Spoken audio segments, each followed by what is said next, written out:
Well, yeah, I mean, one just has to look, and this, of course, is my perspective. Commander Rockwell with the ANP supported the Nation of Islam. He even gave a token donation in support, and there's that famous picture of him and two stormtroopers at a hall at the Saints Day event in Chicago, I believe. And, the idea of nationalists and separatists supporting one another across the color lines is very clear. I mean, even back to the original Rainbow Coalition in the 1960s in Chicago, you had the Young Patriot Party that was majority whites, whose insignia was a Confederate battle flag, working with the Latin Kings, of course, representing Latinos, and the original Black Panther Party.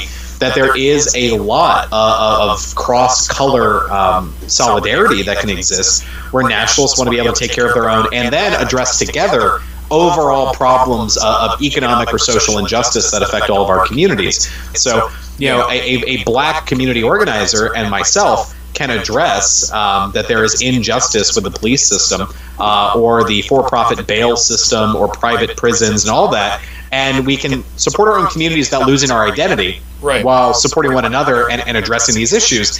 And that scares the system. The counterintelligence program from the FBI in the 1960s included, of course, Operation White Hate that was geared on especially dividing the movement, where it put in people who tried to attack other groups, cause division. It was very successful, to be honest. But they did the exact same thing to the Panthers. They did the exact same things to the Nation of Islam. They did the exact same things to the anti-war folks. So anyone that wants to, especially cross color lines, and organize on kind of a class basis, scares the system. Anytime we support one another and don't give in to reactionary hatreds of one another, they try and bust it up. So yeah, no, I mean, we are in a situation where I think you're fundamentally correct, where a lot of these, especially non-white organizers, but also historically the American white right, for lack of a better term, have been brought into an echo chamber of screaming at each other while our pockets are picked, our liberties are taken away, and we're forced into a conflict with one another for fundamentally no reason for our own best interests.